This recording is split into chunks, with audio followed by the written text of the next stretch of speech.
अस्सलामुअलैकुम नाज़रीन, मैं हूँ वजिया ज़ुबैर। नाज़रीन, आज एक मेरी बहुत पुरानी दोस्त का फ़ोन आया। काफ़ी परेशान थी वो, तो उसने कुछ चीज़ें डिस्कस करने के लिए कॉल की मुझे। उसने मुझसे कहा कि वजिया, मैं आजकल बहुत परेशान हूँ, मैं यूँ समझो डिप्रेशन की तरफ जा रही हूँ, इंतहाई स्ट्रेस हो रहा है मुझे। मैंने कहा ऐसा क्या हो गया कि तुम इतने स्ट्रेस में जा रही हो? मेरी बहुत अच्छी दोस्त है, काफ़ी शौक़ और चंचल हुआ करती थी और मुझे लगता ही था कि वो भी कभी परेशान होगी, लेकिन खैर वो बेचारी परेशान थी। कहने लगी जो मेरी जेठानी है उनके साथ मेरी बहुत कम बनती है, ज़्यादा बनती नहीं है मेरी उनके साथ। और वजह क्या है, बच्चे आपस में लड़ते हैं, उनके भी और मेरे भी। और जब बच्चे लड़ते हैं तो मैं कहती हूँ बच्चों की लड़ाई है तो बच्चों तो रहनी चाहिए, छोड़ दें आप। लेकिन वो ऐसा नहीं करती हैं, वो अपने बच्चों के साइड लेने के लिए खड़ी हो जाती हैं, मेरे बच्चों को बुरा भला कहने लगती हैं, मेरे बच्चों को मारने लगती हैं। तो अब ऐसे में ये होता है कि बाद दफ़ा मैं कह देती हूँ कि नहीं ऐसा नहीं करें आप, इस बच्चे की गलती थी या आपके बच्चे ने ऐसा किया था, तो बात बढ़ जाती है। फिर बाद में मैं उनसे माफ़ी मांग लेती हूँ, सॉरी कर लेती हूँ कि मैं छोटी थी, मुझे इस तरह बात नहीं करनी चाहिए थी आपसे। लेकिन फिर कुछ दिनों बाद फिर दोबारा से यही काम होता है, तो और मैं हर दफ़ा उनसे माफ़ी मांग लेती हूँ। लेकिन इस दफ़ा ये हुआ कि बच्चे आपस में लड़ रहे थे और उन्होंने वही किया कि मेरे बच्चों को मारना शुरू कर दिया, डांटना शुरू कर दिया। मैं गई और मैं जाके कहा कि ऐसा नहीं करें आप, बच्चे जो हैं ये तो आप थोड़ा फिर खेलना शुरू कर देंगे, तो इस तरह डांटने का और इस तरह चीखने का फ़ायदा नहीं है कोई बच्चों पे। कि नहीं, वो इतनी ज़्यादा हाइपर थी, इतने गुस्से में थी कि उन्होंने मुझे बुरा भला कहना शुरू कर दिया और यहाँ तक कि मेरी करैक्टर पे बात करना शुरू कर दी, मुझे उन्हें बुरा भला कहना शुरू कर दिया। तो वजिया अब मेरा दिल नहीं चाह रहा कि मैं उनसे बात करूं, मैं उनसे माफ़ी मांगूं, क्योंकि उन्होंने मेरे किरदार पे बात कर दी। ये तो कोई पसंद नहीं करेगा ना कि उसके किरदार पे बात की जाए। तो कहने लगी अब मैं बड़ी परेशान हूँ, मैं क्या करूँ? परेशान मैं इसलिए हूँ कि मैं तो उनसे बात नहीं कर रही हूँ, मैं अपने रूम में होती हूँ और जब मैं रूम से बाहर जाती हूँ, अपने किचन के काम करने होते हैं, बाहरी काम करने होते हैं, मैं कर रही होती हूँ। लेकिन उनका रवैया बिल्कुल मुख्तलिफ हो गया है।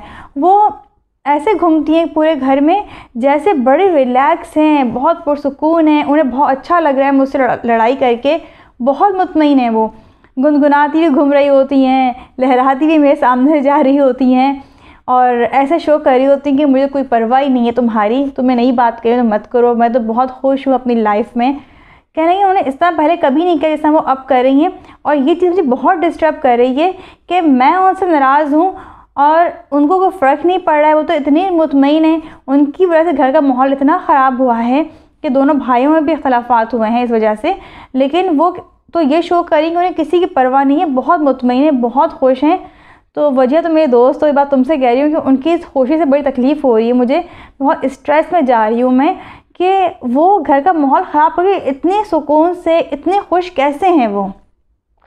मैंने उससे कहा देखो एक बात समझ लो कि जब भी कोई शख्स नॉर्मल बिहेव नहीं करता है वो इंतहाई परेशान होता है।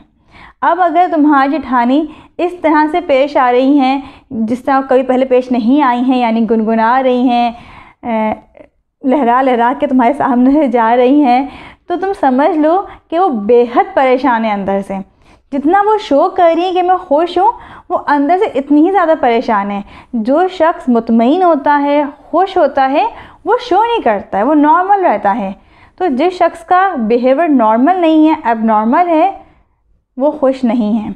तो तुम ये मत समझो कि अगर तुम्हारी उनसे लड़ाई हो गई है तो वो ज़्यादा खुश है, वो बहुत परेशान है अंदर से कि तुम उनसे बात नहीं कर रही हो, या घर का माहौल ख़राब है, या जो कुछ हुआ है उसमें उनका बड़ा हाथ है, तो वो इस वजह से परेशान है, वो खुश नहीं है। और तुम अगर परेशान हो रही हो तो तुम तो परेशान होकर और स्ट्रेस लेकर और डिप्रेशन की तरफ जाके उनके मकसद को कामयाब कर रही हो। जो वो चाह रही हैं कि तुम परेशान हो, तुम स्ट्रेस में जाओ, तो खुदा के लिए उनके मकसद को कामयाब ना करो, रिलैक्स रहो तुम भी। और माफ़ी मांगने का जहाँ तक सवाल है, तो हर दफ़ा इस तरह माफ़ी मांगना बाज़ दफ़ा ठीक भी नहीं होता है। कुछ बंदे की अपनी सेल्फ रिस्पेक्ट भी होती है, उसका भी ख्याल करना होता है। तो तुम्हें जब भी मुनासिब लगे तो मामला ठीक कर सकती हो तो कर लेना, लेकिन कम से कम परेशान होके और अंडर प्रेशर आके कोई भी फ़ैसला या किसी भी किस्म का काम मत करना। बिल्कुल रिलैक्स होके आगे बढ़ना। अगर मामला सॉल्व आउट भी करना है तो रिलैक्स होकर करना, किसी किस्म के प्रेशर में आके मत करना। और ये हरगिज़ मत सोचना कि वो मुतमईन है, वो भी बहुत परेशान है, उनसे हमदर्दी करो, उनकी वजह से परेशान मत हो। तो अब आप में से ही बहुत सी बहनें हैं जो परेशान होंगी इस वजह से, तो आप लोगों को परेशान होने की ज़रूरत नहीं है। जो लोग भी आपके नई परेशानी लेकर आते हैं और उसके बाद ये शो करते हैं कि हम बहुत मुतमईन हैं, हम बहुत रिलैक्स हैं, हम तो बहुत ज़्यादा खुश हैं, तो उनसे हमदर्दी करें, उनकी वजह से परेशान मत हों।